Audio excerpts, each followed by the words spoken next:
Hello, welcome to my YouTube channel travel with Swagata. আবার আমি চলে এসেছি একটা নতুন গন্তব্যে আপনাদের ঘোরাবো বলে। এবার আমার ডেস্টিনেশন হলো হায়দ্রাবাদ। চলুন হায়দ্রাবাদে কি কি দেখছি, কিভাবে কি ঘুরছি, সমস্ত কিছু দেখাবো। আর এখন আমাদের যাত্রা শুরুর টাইমটা হলো রাত্রি 2:45।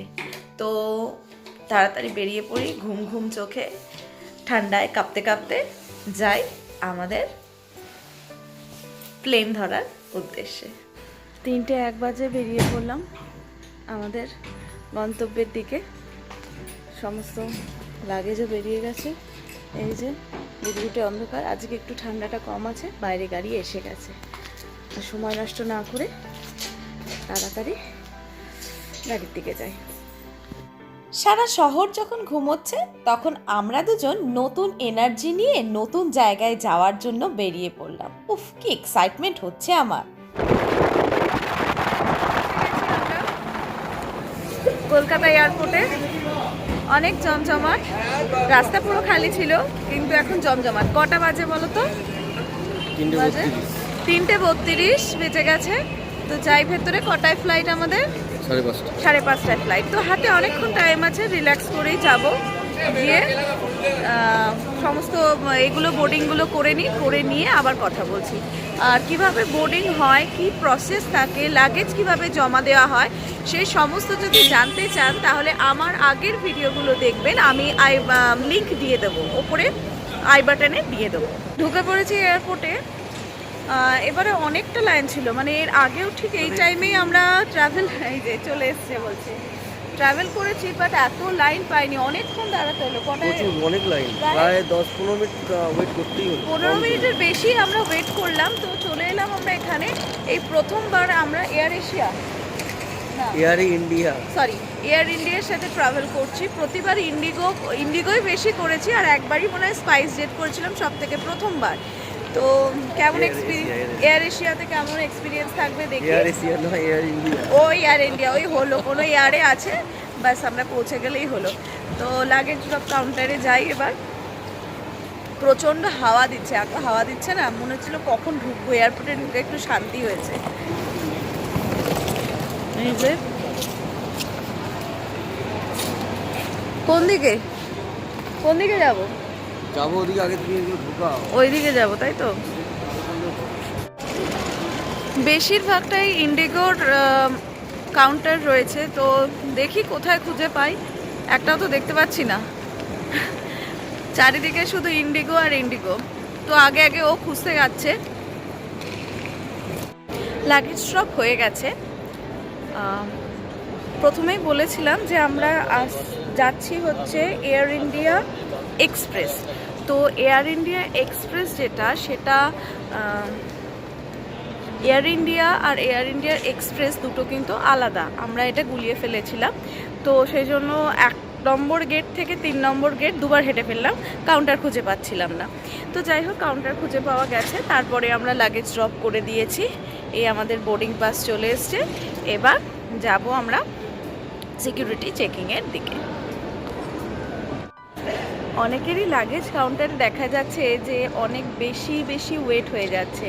তো একজনের দেখলাম 20 কেজি, একজনের তো অনেক বেশি। তো সেখানে এক্সট্রা পের একটা ব্যাপার থাকে। আমাদেরগুলো হলো একটা 12, একটা 11। বেঁচে গেছি। রাজস্থানের মতো অবস্থা হয়নি আমাদের এবার। যদি কোনো দিন এয়ার ইন্ডিয়া এক্সপ্রেসে ট্রাভেল করার ব্যাপার থাকে, এয়ার ইন্ডিয়া নয়, এয়ার ইন্ডিয়া এক্সপ্রেস আবারও বলছি, তো একদম সর্বলাস্ট যে মানে লাগেজ ড্রপ কাউন্টারটা আছে, এই কাউন্টারটা সেইখানে চলে আসবেন। কোনো দিকে হাঁটাহাঁটি না করে একদম লাস্ট কাউন্টারে চলে আসবেন। 19 কোন দিকে হবে? দাঁড়াও, কোনো তো দেখছি না। ওদিকে 14 থেকে 25 আমাদের 19 নম্বর গেট, তাই 19 নম্বর গেটের দিকে হাঁটছি। ওই যে ওপরে বোর্ডগুলো আছে, বোর্ডগুলো দেখে বুঝে গেছি যে কোন দিকে যেতে হবে। এখনো ফোটেনি। প্রচুর প্লেন দাঁড়িয়ে আছে, কোনোটা এসে পৌঁছেছে, কোনোটা ছাড়বে, যে যার গন্তব্যের দিকে। কেউ বাড়ি ফিরছে, কেউ আবার কোনো ইম্পর্টেন্ট কাজে যাচ্ছে, কেউ আবার ঘুরতে যাচ্ছে। তো তো আমরাও যাই। সবে 22 নম্বর গেটের কাছাকাছি এসছি, এখনো 20 নম্বর আসতে অনেকটাই দেরি আছে। খালি এদিক থেকে ঢুকছে, খালি এদিক থেকে ওদিক হাঁটছে, এদিক থেকে ওদিক হাঁটছে। সকালবেলা ভালো মতো Morning walk হয়ে রীতিমতো মর্নিং ওয়াক হয়ে গেল। মিনিমাম আধা ঘন্টা 40 মিনিটের রাস্তা আমরা হেঁটে ফেলেছি এয়ারপোর্টের মধ্যে। তো চলুন, হাঁটতে তো হবেই, কিছুটা তো কষ্ট করতে হবেই ঘুরতে গেলে। তো যাই এবার গেটের দিকে। সমস্ত চেকিং তো হয়ে গেছে। কি করব, অনেক টাইম আছে, এখন 4:30 বাজে। 4:50-এ বোর্ডিং টাইম দিয়েছে, মানে গেটের কাছে এসে বসে আছি। বাবু হয়ে বসে পড়েছে, ভালো লাগছে না, খিদে পেয়ে গেছে এবার। ওই যে ও সেলফি তুলতে ব্যস্ত, আর আমি বাবু হয়ে বসে পড়েছি। এই ফ্লাইটটাই আমরা বোর্ড করব।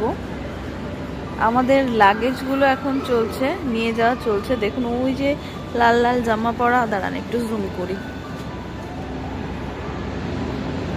এই যেখানে লাল লাল জামা পরা যারা আছে, তারা আমাদের লাগেজগুলোকে ছুঁড়ে ছুঁড়ে র্যাম্পে করে পাঠিয়ে দিচ্ছে ভেতরে।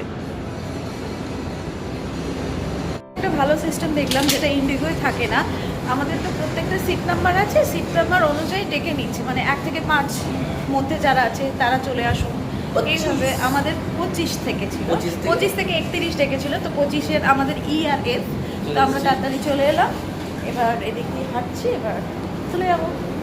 হাঁটছি না, নিচে না, মানে ওই হলো হাঁটছি, তো গড়িয়ে তো আর যাচ্ছে না। সিটে বসে পড়বো, বসে পড়ে অপেক্ষা। কি যে হবে কে জানে, কি হবে আবার। না আমার খুব যাওয়া পেটটা কেমন কেমন করে ফুলাতে থাকে, ফুলাতে থাকে। তুই বাবলি খেয়ে খালি পেট হয়ে গেছে। সিটে বসে পড়েছি। আমাদের সিট হচ্ছে 25E, আমার 25FO। উইংসের থেকে একটু পেছনেই নিয়েছি, কারণ উইংসের কাছাকাছি মনে হয় আমার বসলে বেশি মানে দোলানিটা বেশি ফিল করতে পারি। যাই হোক, এখানে প্রতিবার ইন্ডিগোতে যাই, তো এটার সাথে ইন্ডিগোর ডিফারেন্স যেটা দেখলাম সেটা লেগ স্পেসে।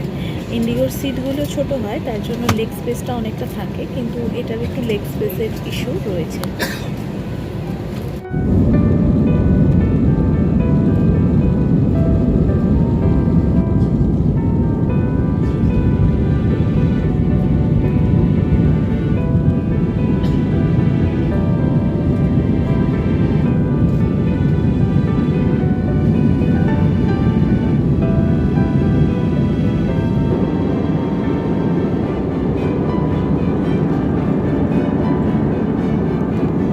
ঘুমাতে দিব্যি পৌঁছে গেলাম আমরা হায়দ্রাবাদ। এখন বসে আছি, দরজাটা খুলুন, লাগেজ নামিয়ে, মানে লাগেজ বলতে যেটা হ্যান্ড লাগেজ আছে সেটা নামিয়ে আবার যাব, যেখান থেকে আমাদের মেন লাগেজটা পাওয়া যাবে। জার্নিটা বেশ স্মুথ রইল। আমি যেখানটা বসেছিলাম তার নিচেই ঠিক লাগেজের কেবিনটা। এই যে লাগেজ নেওয়ার জন্য গাড়িগুলো চলে এসছে, আর এই লাল অংশটার নিচেই লাগেজগুলো রয়েছে।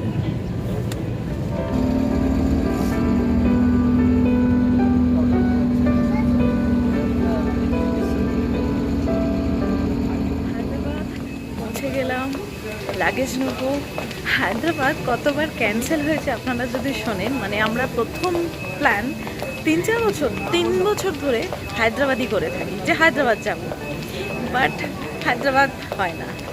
তো এবারের প্ল্যানগুলো 4 তারিখ থেকে ট্রাই করছি। সব গল্প বলবো, সেগুলোর আলাদা একটা সেপারেট ভিডিও বানাবো, সেটাতে আমি বলবো।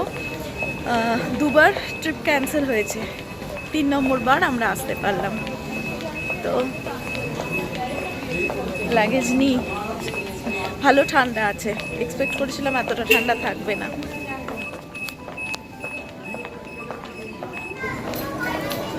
ওই তো 9 কোথায়, 9 কোথায়, ওই 9 দেখা যাচ্ছে। হায়দ্রাবাদ এয়ারপোর্টের বাইরে চলে এসেছি। বাইরেটা ভীষণ সুন্দরভাবে সাজানো ক্রিসমাসের জন্য, এই যে, আর চারপাশটা হলো এরকম।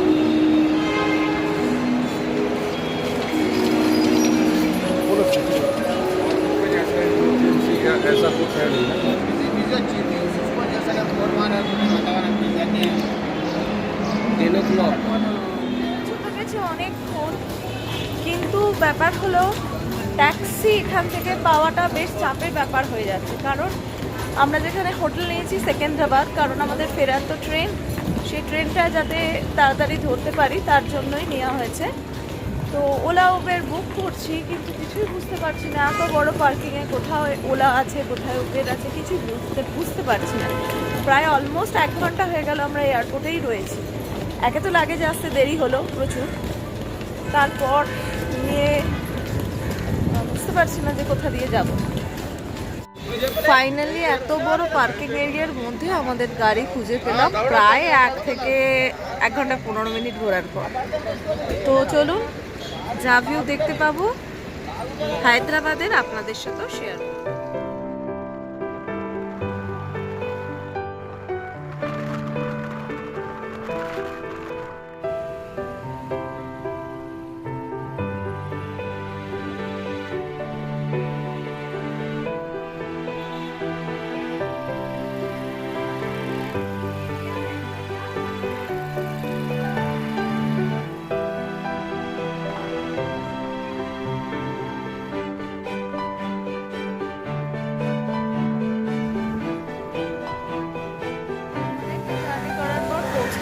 গরম লেগে গেছে, সব খুলে ফেলে হাতে চলে এসছে।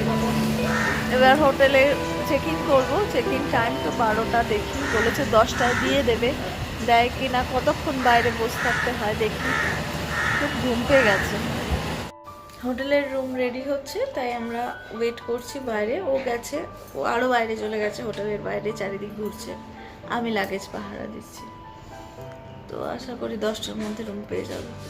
খেতে হবে, খুব খিদে পেয়ে গেছে, আর পাচ্ছি না। রুমে লাগেজ রেখে এবার খেতে বেরিয়েছি।